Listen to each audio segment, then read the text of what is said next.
Cher FDS, depuis plus de 10 ans, nous faisons face à une insécurité, comme je l'ai toujours dit, transplantée puisque importée sur notre espace sahélien. Cette insécurité a suscité en nous en tant que force de défense et de sécurité, dernier rempart, premier rempart de la République, a suscité en nous, disais-je, un éveil de conscience, un sursaut de dignité, un sursaut de combativité pour que cette terre dont nous sommes les dignes héritiers ne tombe entre les mains de l'ennemi. Il est important de faire un rappel historique pour que vous compreniez la menace à laquelle nous sommes confrontés et que vous compreniez et découvrez, si ce n'est pas déjà fait, les tentacules de cette menace. Je vous rappellerai, juste à partir de 2015, quelque part dans un pays voisin, au Tchad, pour être plus précis, et à Abéché, un général français s'adressant aux troupes françaises avait dit qu'ils étaient en Afrique pendant plus de 100 ans. Ils étaient repartis il y a 60 ans. Ils sont revenus et ils sont revenus pas pour moins de 100 ans. Le mot de passe a été diffusé de lors. Le code a été transmis de lors. Mais encore plus proche, il y a à peine un an, rappelez-vous de ce que le général Lecointre avait dit. Dans un an, dans 2 ans, dans 10 ans, ils vont traverser la mer pour revenir en Afrique, même par les armes, défendre leurs intérêts. Le combat qu'ils mènent donc est un combat d'intérêt. Le combat que nous menons en tant que dignes fils du Niger, en tant que dignes fils du Sahel, en tant que dignes fils de la Confédération, est un combat plutôt de dignité, de souveraineté et d'honneur. Et sur ce, je n'ai aucun doute sur la victoire qu'offre ce type de combat sur un combat basé sur la cupidité. Il faut utiliser les mots tels qu'ils sont, il faut pointer les intentions telles qu'elles sont. Les intentions de ces puissances impérialistes ne sont autres que des intentions de déstabilisation pour s'accaparer de tout ce qui nous revient de droit et d'héritage. Face à ce type d'agissement, face à ce type de vision étriquée, les FDS, remparts, piliers de la nation, n'ont pas fléchi et ne fléchiront pas, Inch'Allah. Les sacrifices en tant que FDS, force de défense et de sécurité, vous les avez consentis. Et vous les avez consentis avec fierté, avec dévouement, avec détermination, parce que la cause que nous défendons, nous n'avons pas d'autre choix que de nous sacrifier si nécessaire pour que nos enfants à naître ou qui sont là déjà avec nous puissent, à l'instar des enfants de ces puissances qui sont là à jouir de la prospérité, de l'équilibre que le pillage systématique de nos ressources leur offre, pour que nos enfants, eux aussi, comprennent qu'ils peuvent avoir des perspectives meilleures et qu'ils doivent avoir des perspectives meilleures. Et ceci est de notre responsabilité morale. Nous ne devons pas fléchir, nous ne devons pas hésiter et nous n'hésiterons pas, Inch'Allah. Le Niger sait compter sur l'ensemble de ses forces de défense et de sécurité. Le Niger saura compter sur l'ensemble de ses forces de défense et de sécurité, Inch'Allah. Et c'est pourquoi, une fois de plus, recevez la gratitude de l'ensemble du peuple nigérien. Nous sommes conscients également des sacrifices que les épouses des forces de défense et de sécurité au premier plan, et l'ensemble des peuples du Sahel et du Niger en particulier, consentent pour vous permettre de garder le moral haut et faire face à toutes sortes d'adversités.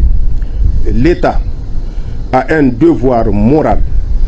L'État a un devoir obligatoire de vous soutenir, puisque le combat que vous menez, c'est au profit de l'ensemble de nos populations, c'est au profit de la nation nigérienne, c'est au profit de l'espace confédéral, c'est au profit du Sahel dans sa globalité. L'État recrutera, l'État équipera, que ce soit la composante terrestre ou la composante aérienne, de telle sorte que quelque ennemi que ce soit ne puisse résister à vos assauts. Quelque ennemi que ce soit, quelque sponsor que ce soit, ne puisse avoir l'idée de penser qu'il viendra à bout un jour de notre résistance.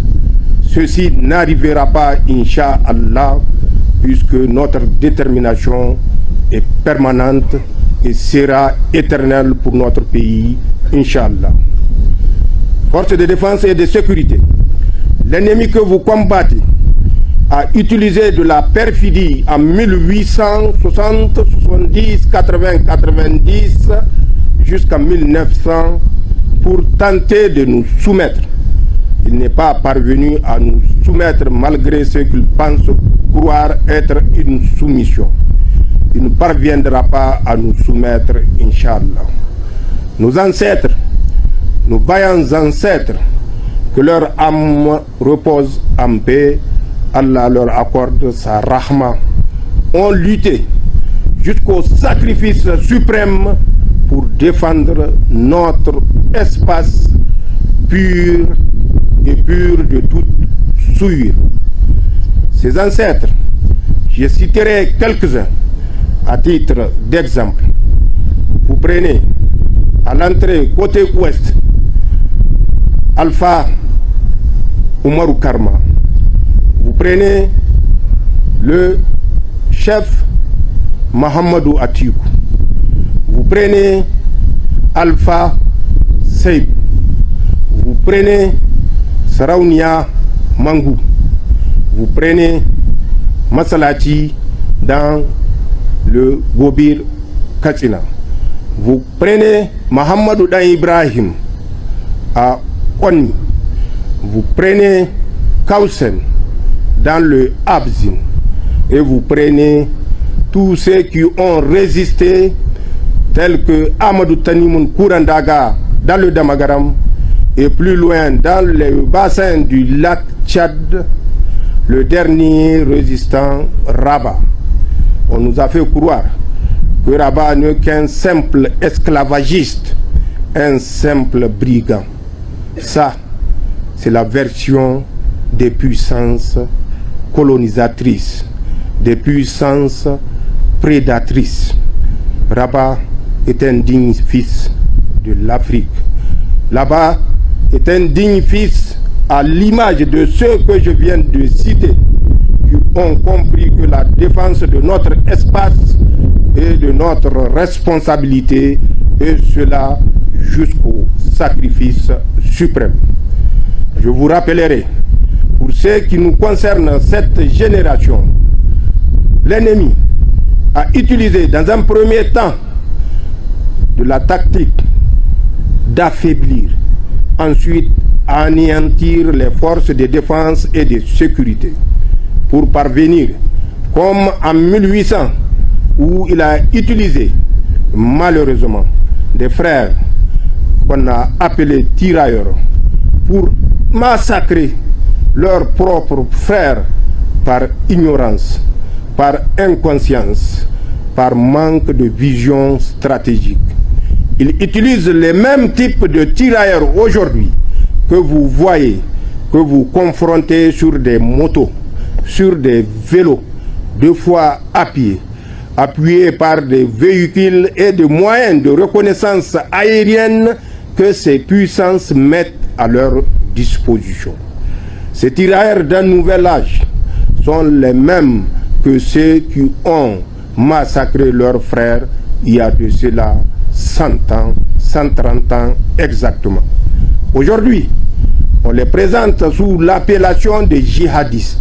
Ce ne sont pas des djihadistes, ce sont des voleurs, des villes voleurs, des villes voleurs, des villes voleurs qui ne comprennent pas que c'est à leur propre pays qu'ils sont en train de nuire pour permettre aux colons qui étaient là il y a 130 ans de revenir, mais avec une autre littérature, avec un autre verbiage. Ces gens que nous combattons ont cédé face à la résistance des forces de défense et de sécurité qui ont su repousser tous les assauts avec succès. Percevez, maintenez ce succès, gardez cette initiative que nous reprenons, cette initiative que nous avons reprise il y a au moins 2 ans de cela et que nous devons conserver malgré les énormes sacrifices. Face à la réalité, face à l'évidence, l'ennemi a changé de fusil d'épaule. Qu'est-ce qui s'est passé? Dans l'incapacité de soumettre les forces de défense et de sécurité, l'ennemi a tenté une autre stratégie qu'il sait faire très bien, celle que je disais tout à l'heure, qui consiste à utiliser le même peuple et certains égarés du même peuple, dirais-je plutôt, pour massacrer leurs frères. C'est ce qui s'est passé à travers les exactions que je ne vous dirai pas parce que vous êtes témoins directs de la population civile sans distinction de groupe ethnique. Les Nigériens, pour nous agenouiller, ont reçu, malheureusement, certains Nigériens, l'instruction de tirer sur tous les villages, de mettre à feu et à sang tous nos villages, de détruire ne serait-ce que 1 millimètre de parcelle de foin qui peut être utilisé par nos bétails, de voler systématiquement tout ce que nous avons, tout ce que nos paysans ont de plus cher, qui sont leurs récoltes, qui sont leurs cheptels. Cette phase a cours jusqu'à date, jusqu'à aujourd'hui, vous le savez autant que moi. N'ayant pas réussi à soumettre la population civile à travers le massacre systématique, à travers le pillage, le saccage des greniers, le vol de masse du bétail, l'ennemi a changé de stratégie. Les tirailleurs de cette époque ont reçu, et je le dis et je le répète, instruction de mettre à genoux le Niger à travers le sabotage, l'action subversive, la destruction systématique de toutes les structures qui composent à l'édification d'une base économique viable. Ce sont ces actes que vous voyez à travers les pipelines, à travers les centrales électriques, à travers les infrastructures routières, notamment les ponts, à travers les poteaux électriques, à travers tout ce qui peut servir au pays de base économique. Plus récemment, vous voyez ce qui se passe au Mali, où les citernes sont systématiquement interceptées et brûlées. Tout ceci fait partie de cette stratégie dont je vous parlais, qui consiste à mettre à genoux ces pays de l'AES qui ont décidé de prendre leur destin en main. Oui, nous avons décidé de prendre notre destin en main parce que nous avons compris, malgré la langue mielleuse des soi-disant partenaires venus pour nous accompagner dans la lutte contre ces mercenaires qu'ils ont eux-mêmes implantés, nous avons compris qu'il serait une erreur fatale, une erreur qu'on n'aura pas le temps de regretter si nous laissons nos consciences s'endormir face à cette version des choses. Nous avons décidé depuis le 26 juillet 2023 de prendre notre responsabilité et la plus grande responsabilité d'assurer par nos moyens propres, grâce à la détermination de nos forces de défense et de sécurité, grâce au soutien des épouses des forces de défense et de sécurité, grâce au soutien du peuple nigérien, nous avons décidé de prendre la destinée de notre pays, de prendre la défense de notre pays. Aucun individu, aucune puissance ne peut faire le combat à notre place. Et croire à cela serait une très grande naïveté. C'est pourquoi, force de défense et de sécurité, je vous le dis, le combat reste encore à déterminer. Je vous le dis, le combat reste encore à conduire de façon ferme, sans esprit de recul. Nous n'avons pas d'autre choix que de nous assumer. L'héritage qui nous a été transmis à nous, qui a été transmis par nos ancêtres, que je viens de citer entre autres, qui nous a été transmis, je dis, sera transmis, Inch'Allah, intact aux générations à venir. Pour cela, nous devons comprendre que tout repose sur les forces de défense et de sécurité pour assurer la survie et la transmission de cet héritage. Chers FDS, forces de défense et de sécurité, je ne vous garderai pas longtemps au soleil. Je suis conscient des souffrances que vous endurez. Je suis conscient de tout ce que vous avez donné, car on ne peut plus rien demander à quelqu'un qui a accepté de sacrifier sa vie pour défendre un idéal auquel il croit, un idéal auquel le peuple nigérien croit, parce que c'est un idéal d'héritage. Je vous demanderai toutefois de rester vigilant en cantonnement comme en déploiement. Écoutez les conseils de vos autorités directes. Écoutez les conseils et les directives de la chaîne de commandement. C'est comme ça, à travers cette vigilance permanente, à travers cette détermination dont vous avez fait toujours preuve, que nous défendrons notre pays. Je l'ai dit et je le répète, l'État fournira les efforts. Mais prenons conscience de nos limites. Et quand je dis limites, ce n'est pas limite physique, mais nos limites économiques. Notre pays fait face à une guerre. Il n'y a pas d'autre mot, c'est une guerre que nous menons. Une guerre dont je suis et reste convaincu, nous sortirons triomphants. Inch'Allah. Je vous félicite. Je vous remercie. Je vous demande, au nom de la dignité, au nom de la souveraineté, au nom de la mémoire de tous nos martyrs, au nom de mémoire de nos martyrs ancêtres, nous devons rester debout. Nous devons rester debout et déterminés jusqu'à la dernière goutte de notre sang, Inch'Allah. Allah est avec nous parce que le combat que nous menons n'est pas un combat de cupide. Le combat que nous menons est un combat de survie, de notre survie sur notre espace aérien et terrestre. C'est un combat de survie de notre peuple dont nous avons la responsabilité d'assumer la protection par tous les moyens. Ces moyens, je les répète, l'État les mettra à votre disposition selon les possibilités économiques du moment.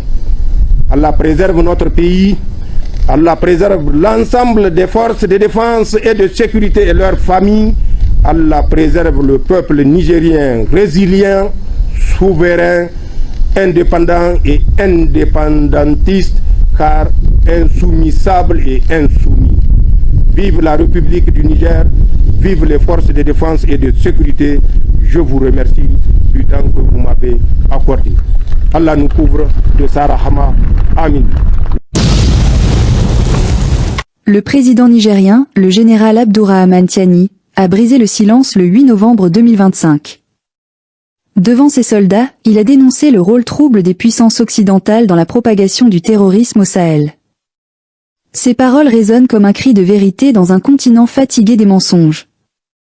Oui, le vent tourne et cette fois, c'est l'Afrique qui regarde ses bourreaux droits dans les yeux. Nous avons longtemps cru au récit des grandes puissances. On nous a parlé de lutte contre le terrorisme, d'opérations humanitaires, de missions de paix.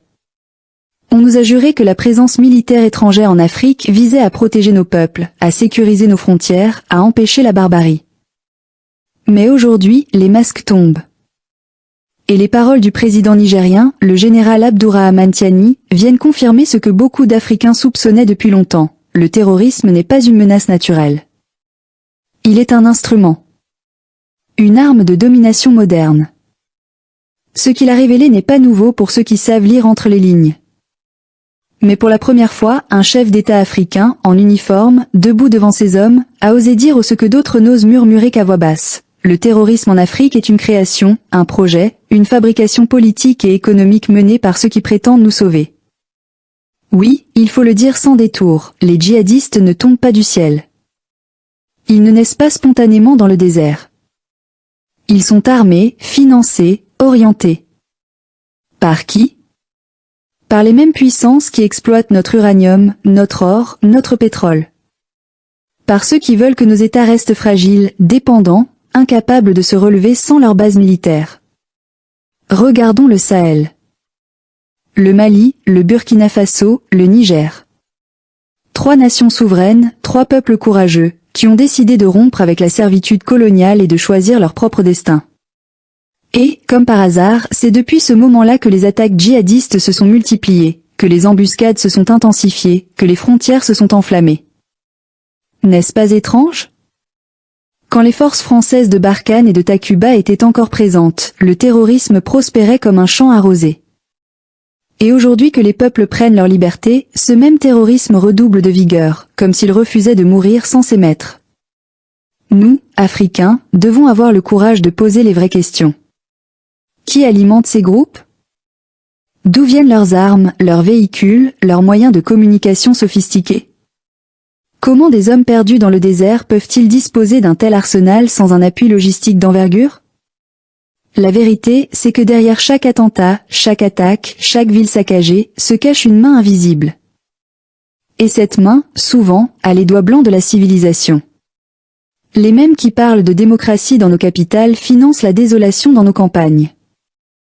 Les mêmes qui nous donnent des leçons de droits de l'homme n'ont jamais versé une larme pour les paysans de Gao, pour les femmes de Terra, pour les enfants de Djibo.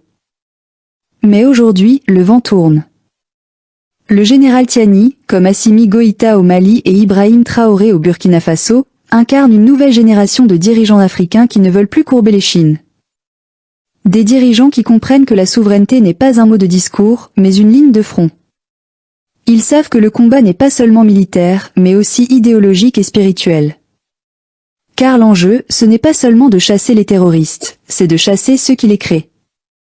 Nous devons ouvrir les yeux. Le terrorisme n'est pas un conflit religieux. C'est un conflit géopolitique, un moyen de pression, une monnaie de chantage. Chaque fois qu'un pays africain veut se libérer économiquement, qu'il veut renégocier ses contrats miniers, qu'il veut rejoindre les BRICS ou s'émanciper du franc CFA, soudain, le spectre des djihadistes apparaît. C'est une stratégie, terroriser pour mieux contrôler. Diviser pour mieux régner. Mais le Sahel, aujourd'hui, résiste. Et cette résistance fait peur à ceux qui pensaient que l'Afrique resterait éternellement un réservoir de richesses et de main-d'œuvre bon marché. Ce qui se joue au Mali, au Burkina et au Niger dépasse largement leurs frontières. C'est la renaissance d'un continent, la réaffirmation d'une dignité qu'on croyait perdue. Et si l'Occident tremble, c'est parce qu'il sait qu'une Afrique libre signifie la fin de son empire invisible. Nous, Ivoiriens, regardons cela avec admiration mais aussi avec une certaine honte. Car pendant que nos frères du Sahel se libèrent, nous restons encore prisonniers d'un système politique tenu par des mains étrangères. Nous continuons de croire que notre salut viendra de Paris ou de Washington, alors qu'il est ici, dans notre peuple, dans nos terres, dans notre mémoire. L'exemple du Niger doit nous inspirer.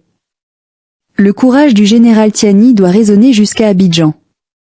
Car tant que nous ne comprendrons pas que la France n'a jamais cessé de nous coloniser par d'autres moyens, nous resterons esclaves dans nos propres maisons. Oui, les attaques vont s'intensifier dans les mois à venir. Oui, les médias occidentaux vont parler d'instabilité, de chaos, de dérive militaire. Mais il faut comprendre que chaque révolution authentique passe par le tumulte. Le désordre d'aujourd'hui est le prix de la liberté de demain. Et les martyrs de Gao, de Waïgouya, de Terra, de Kidal seront les héros silencieux de la nouvelle Afrique qui se lève. Nous devons rester lucides. Le combat est long. Les puissances étrangères ne lâcheront pas facilement. Elles tenteront d'infiltrer, de corrompre, de diviser, comme elles l'ont toujours fait. Mais elles ont perdu l'arme la plus puissante, la naïveté des peuples africains. Car aujourd'hui, nous savons. Nous avons compris. Et quand un peuple comprend, il devient invincible. Le général Tiani a simplement dit la vérité, une vérité que les puissants craignent plus que les balles. Et c'est cette vérité-là qui changera le cours de l'histoire. Nous devons la porter, la répéter, la défendre, jusqu'à ce que les tambours de la liberté résonnent d'un bout à l'autre du continent. Nous ne sommes plus seuls. Le Mali, le Burkina, le Niger marchent ensemble, et derrière eux, un continent entier s'éveille. Ce qui naît aujourd'hui dans la poussière du Sahel est plus qu'une alliance militaire, c'est une révolution morale, un retour à soi, une reconquête spirituelle. Et tôt ou tard, cette lumière atteindra chaque nation, chaque cœur africain encore enchaîné à l'illusion coloniale. Alors, à ceux qui doutent, à ceux qui tremblent, à ceux qui hésitent, souvenons-nous que les peuples qui se battent pour leur dignité ne meurent jamais. Le sang des justes nourrit toujours la liberté. Et dans les sables du Sahel, l'Afrique est en train de renaître.